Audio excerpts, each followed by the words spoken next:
Welcome back, everybody. This is Eric here with Iraq Veteran 8888. Today we've got another firearms fact for you, and we're going to be posing a question, and hopefully we'll deliver some answers. And that is 40 cal dead? All right, I know that's a question that gets thrown around a lot. It's a subject for hot debate amongst a lot of people on various forums and all over the internet and in circles of friends, and sometimes circles of friends are broken up over the argument of, if 40 cal is good or not. Well, I'm going to try to lay out some things here that I feel make a pretty good argument for and against 40 cal, and I'll leave you guys to kind of draw your own conclusions. You may see here I've got some rounds to demonstrate here in front of you, just to size comparison between them. I don't have a round of 40 cal to show you. I was putting together this video and I got to looking around. I'm like, I don't even own a single round of 40 Smith & Wesson. Okay, I don't own a gun chambered in it. I don't have a single round of it. Not even one loose round to show you. Okay, now I'm not saying that that's a thing to go against 40 cal, but just know I'm not a 40 guy. Okay, but we're going to look at the facts and we're going to lay out some things here that I feel will maybe have you a little bit better informed about 40 cal. So 40 Smith & Wesson came out in 1990. It was a result of some pretty, strenuous FBI testing. The FBI adopted 10 millimeter handguns, which you see right here, this is 10 millimeter. All right, so, it's a good cartridge. But, a lot of these smaller framed shooters could not qualify with the 10 millimeter. It's just, a lot of power and everything like that. So they really set out to adopt this shorter, less powerful version of 10 millimeter. So basically, 40 Smith & Wesson essentially is 10 millimeter short and wimpy. Okay, that's the best way to look at it. But is it wimpy? All right, well, let's compare some of the data. And as many of you know, many law enforcement agencies use 40 cal as their service cartridge, and the data for how well it works as a personal defense cartridge is actually pretty sound. There's a lot of one-shot stops that have resulted from 40 cal, and it is a great performing cartridge. Why has it fell the wayside though? Why is 40 cal kind of just this little redheaded stepchild that gets pushed in the corner? Well, maybe I'll try to, dive into this a bit. Let's look at the data, okay? Federal HST, 40 cal plus P, and a 180 grain bullet is going to be moving 1,100 feet per second at the muzzle, and it's going to be generating 484 foot-pounds of energy. Yeehaw, okay? That's a pretty good bit of energy. With 40 cal, it's still pretty snappy. 40s are snappy, 10 millimeters are snappy. It's just, I think there is kind of a sort of fine line between the bore diameter, the weight of the bullet, and the propellants that you use to propel that bullet down the barrel that equate to that snappiness. You use fast powders in a 45 ACP, but a 45 ACP is not moving as quickly, and it's also a very heavy bullet. And I believe that those things can equate to different recoil impulses that can make the cartridge better or worse to shoot for certain people. And I believe that's just a scientific thing that you can't get around because of the bore diameter. The thing is, if the skinnier that you make the bore on a gun, the longer you have to make the bullet to make it heavier. And the propellants you use to launch that bullet are going to really vary depending on the length of the bullet as well as the weight of the bullet. Magazine overall length kind of dictates how far down the rabbit hole you can literally go in terms of making the bullet heavier and heavier. So that is kind of one thing, especially in rifle cartridges. But let's keep going here. So 10 millimeter, federal 10 millimeter standard pressure, 180 grain, is moving out this round exactly, more specifically, is moving 1,275 feet per second at the muzzle, generating 650 foot-pounds of energy. Yeah, buddy. Now you're talking. That's a lot of energy. But it's also a lot of recoil. So there's no such thing as a free lunch, guys. If you make the cartridge more powerful, the gun is going to kick harder. There's no such thing as a free lunch in physics, guys. I mean, it is what it is. You make it more powerful, the gun's going to kick harder. You make the bullets bigger, you're not going to be able to fit as many in a magazine. So that's where we start getting along the wayside. All right, so moving down the line, this Winchester Defender black box that we have right here, 230 grain bullet, moving 920 feet per second, yields 432 foot-pounds of energy. And, I may add, is also a very gentle shooting cartridge to me. Even in like a 45 Shield, it purrs like a kitten. And at defensive ranges, that's good stuff. I mean, a 10 millimeter will expand, 9 millimeter will expand, but a 45 won't shrink, buddy, okay? And these expand. So, take that for what you will, but 432 foot-pounds of energy is very, very adequate. Now, you look at the 230 grain moving 920 versus a 40 cal plus P, which we're talking on the top end of the spectrum. We're not even talking a standard pressure 40 caliber round. The foot-pounds of energy you start to see are pretty similar. 484 in the 40 versus 432. So not really a whole lot gained there. Okay, moving down the line. We have 9 millimeter 147 grain plus P Federal HST, which is my preferred carry load, and a 9 millimeter. This is why I chose it. Moving 1,050 feet per second, yielding 360 foot-pounds of energy. Not bad, okay? Not as much energy as a full-bore 10 millimeter, and definitely not as much energy as a 40 cal. So right out the gate, you can see that the energy levels of these 40 caliber pills, whether they're going out of a 40 Smith & Wesson or a 10 millimeter, are great. Okay, a lot of early military rifles, and we're getting off on a little bit of a different area here, but when they were developing smokeless powder, and when they were getting away from, breech-loaded and single-shot black powder rifles to when they were getting away from like breech-loaded or muzzle-loading muskets to like breech-loaded single shots and things like that, one thing that they were experimenting with was different bullet diameters.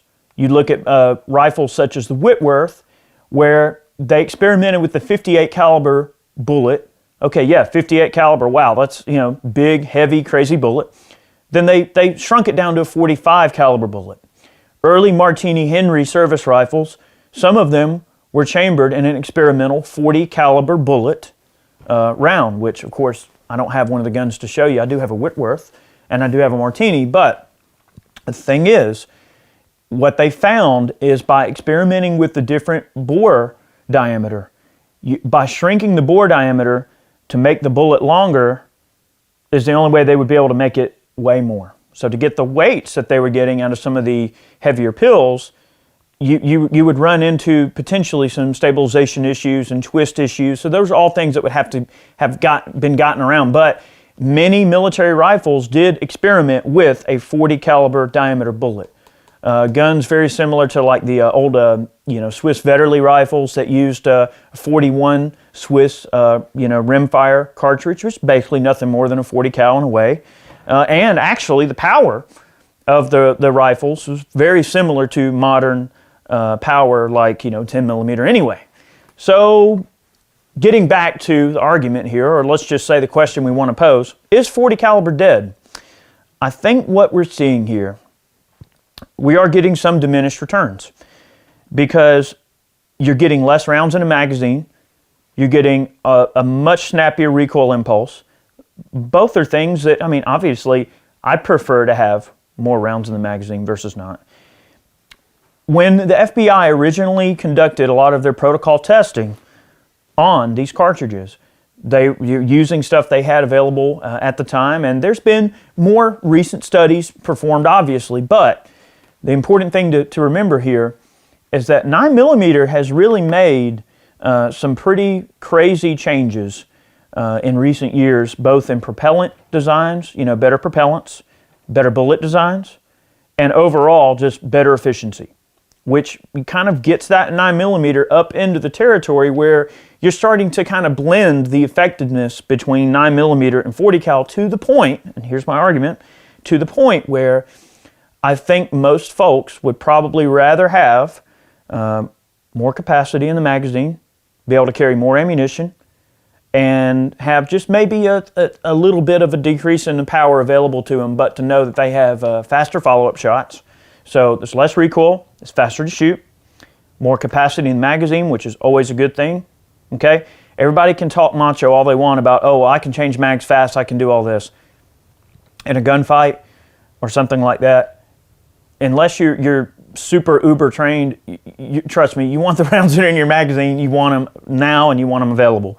So, and let's face it, a lot of guys are sloppy carriers as well. Not everybody carries extra magazines. So some people want to carry a gun that might hold a few more shots. And, you know, if you're looking at like a 5-shot revolver, like a J-frame, which I carry regularly. I love a 5-shot 38 special J-frame revolver. I have no problem with that. But I'm also comfortable with my skills behind a pistol to know that I can handle it within 5 rounds. But some people want those faster follow-up shots and want a little bit more capacity. So that's where 9mm kind of pulls ahead of the pack over 40. All right, another thing to look at. So we talked about the trade-off in capacity and the slightly not as quick follow-up shots. I mean, you can train with any gun enough and get proficient with it no matter what it is, okay? You shoot 40 cal enough, I'm very certain that you can be perfectly proficient behind it. We're not saying 40 cal is not a good cartridge. I'm just trying to lay out the facts. All right, police surplus handguns. How many times have you gone into or gone online on a website or gone into a shop or something and seen 40 cal surplus handguns all over the place for sale? Well, I mean, that's because the police use them. And you know, and then they trade up and they trade in. Sometimes their department, like for instance here, I think GSP went between 40 cal and 357 SIG. Like they couldn't make up their mind if they liked 357 SIG or if they wanted 40 cal. And then they did various amounts of trading in. And I think for a while they went to 45 ACP and then changed their minds and all that. So anytime a department trades up or trades out, then those guns wind up on the used market. There are more 40 cal used Glocks than probably any other type of trade-in police gun out there. You can buy a 40 caliber police trade-in for next to nothing. Now, there's one thing that might be a good thing. Let's say that you can't afford a full-priced Glock 9mm, a 19 or whatever you want to buy, or a Smith & Wesson or anything. Many police departments have taken on the M&P and the Glock. There are plenty of 40 cal M&Ps and Glocks out there used that you can buy for well south of $300. So if you're looking for a good quality handgun that's got a good bit of power and you don't mind spending a little bit more money on the ammo and you don't mind a little bit more snappy recoil impulse, then by all means, you're getting a perfectly good, powerful gun, and there's nothing wrong with taking that pistol and getting proficient with it and making that your first handgun. If that's what it takes, by all means, protect yourself. Heck yeah, 40 cal, as you can see, has plenty of power. Another thing we didn't talk about is price. The price between shooting these is vastly different. 10mm is very expensive to shoot. Now, one thing that 40 cal has over 10mm is it's a lot cheaper to shoot than 10mm. A lot, like 40% less. 40 cal, the prices have gone down as a result of people not buying it. So a lot of folks have really been drawn to 9mm because it's plentiful. There's a lot of different bullet designs and bullet weights, and a lot of companies load various types of 9mm for very, very reasonable prices. The same can't always be said for 40 cal. Usually if you find 40 cal in a big box gun store, it's going to be stuff that they probably bought for a really good price because nobody wanted it. And the prices will be pretty reasonable, but they will be a considerable amount higher than 9mm. So if you're buying a pistol to take out and shoot a lot, and then also, you know, keep it clean and well cared for and carry it, then 40 cal, you know, you're not going to get as much trigger time behind a 40 for your dollar as you will with 9mm. So a lot of people are drawn to 9 because of its lower cost to shoot. So that's just another thing to think of.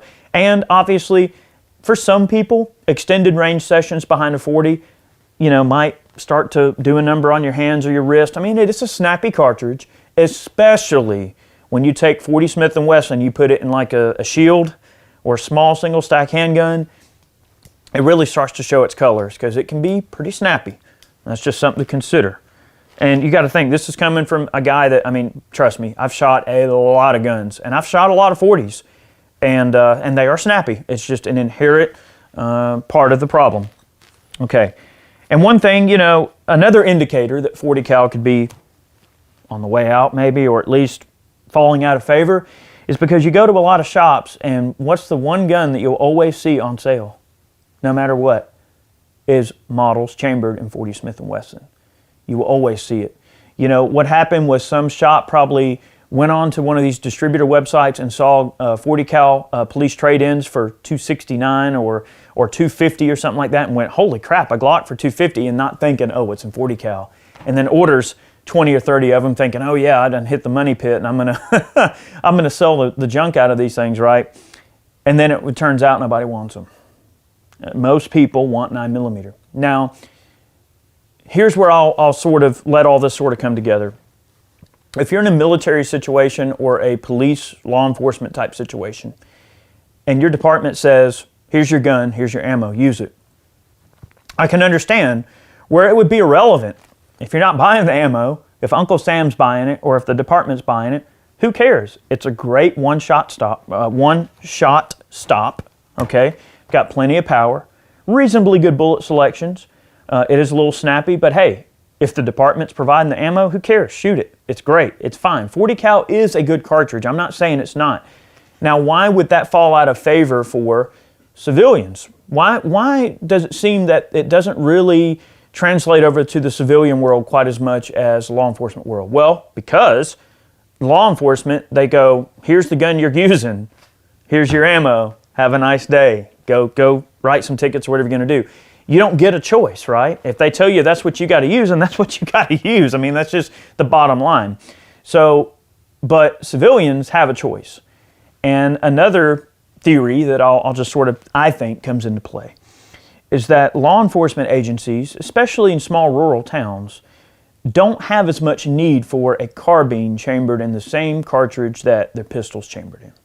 So you may not see a small town with a SWAT team that needs, MP5s or some type of firearm chambered in the same thing that the pistol is. If they have a special task that they need to undertake, they're just going to choose whatever weapon system they need to use, and they're just going to do it, and what it's chambered in is relevant.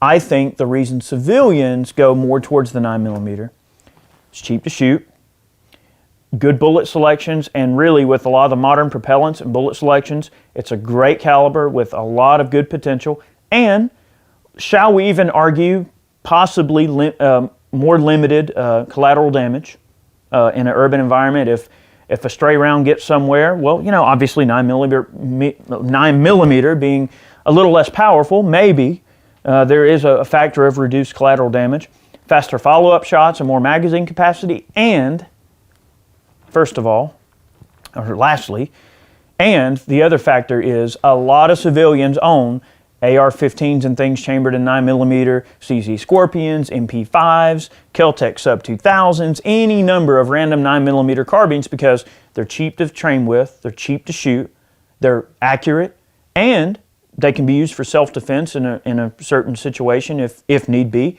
and the interchangeability. A lot of people like their Glock 19s and things like that. It's nice to have a carbine that can accept the same magazines that you run in your standard handgun. So from a civilian perspective, it's much, much better from a logistical standpoint to buy the same magazines for your handgun and your rifle that are both chambered in the same cartridge. So that's why the 9mm has really taken a huge leg up on 40 Smith & Wesson. And I'm not saying 40 is not a good cartridge. Logistically, it makes no sense for me to own a 40, and that's why you don't see a round of 40 on this table, because all of my pistol caliber carbines and most of my handguns are 9mm. I have 38 special revolvers, 9mm handguns, and I have 45 caliber handguns. I don't own a 10mm.